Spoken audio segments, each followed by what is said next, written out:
Assembly సాక్షిగా ముఖ్యమంత్రి గారికి ఇలాంటి జింకలు కనబడతలేవు యూనివర్సిటీ ఆఫ్ హైదరాబాద్ 400 ఎకరాల ఆ భూమిని బుల్డోజ్ చేయడం కారణంగా ఆ జింకలు ఎక్కడ పోవాలో తెలియక యూనివర్సిటీ విద్యార్థులు ఉండే హాస్టల్ దగ్గర తిరుగుతూ ఉంటే ఆ కుక్కలు అటాక్ అయ్యాయి. కుక్కలు ఎలా అంటే తెలంగాణలో కూడా ఎక్కడ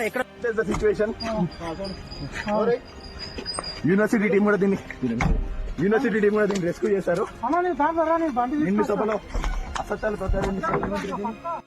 రీసెంట్గా హైదరాబాద్ సెంట్రల్ యూనివర్సిటీలో 400 ఎకరాల అటవీ స్థలాన్ని క్లియర్ చేసి అక్కడ కమర్షియల్ ప్రాజెక్టులు కట్టాలని గవర్నమెంట్ ఆలోచిస్తుంది. ఈ విషయంపైన నేను ఆల్రెడీ ఒక వీడియో చేశాను. మీకు గనక ఈ విషయం మీద అవగాహన లేకుంటే ముందు ఆ వీడియోని ఒకసారి చూడండి. వీడియో లింక్ డిస్క్రిప్షన్లో ఉంది.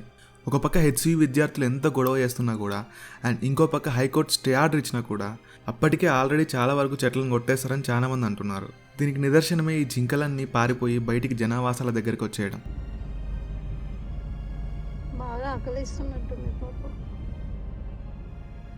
వాటికి తిండి దొరికే ప్రదేశం ఆ అడవి.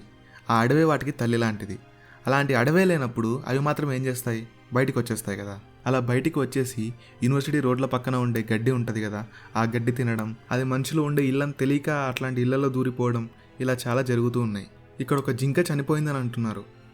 అడవిలో చెట్లని కొట్టేయడం వల్ల అక్కడ నుంచి పారిపోయి బయటికి వచ్చిన జింకల్ని కుక్కలు దాడి చేశాయి అని అంటున్నారు.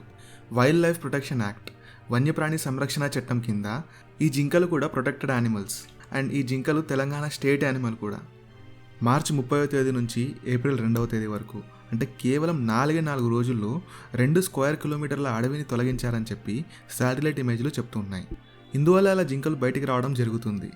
ప్రస్తుతానికైతే తెలంగాణ హైకోర్టు మరియు సుప్రీంకోర్టు ఈ విషయం మీద స్టే విధించాయి. ఈ ఫారెస్ట్ ఏరియాని క్లియర్ చేసి దాదాపు 50,000 కోట్ల ప్రాజెక్టులు మరియు ఇన్వెస్ట్మెంట్లు రాబట్టాలని తెలంగాణ ప్రభుత్వం అఫీషియల్గా చూస్తోంది.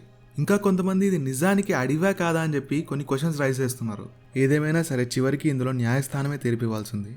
వాళ్ళు చట్టబద్ధంగా ఒక సర్వే జరిపి అది నిజంగా అడివా కాదా అని తేల్చి అక్కడ రక్షించబడిన జంతువులు ఉన్నాయా లేదా అని తేల్చి ఆ తర్వాత ఫైనల్ తీర్పిస్తారు.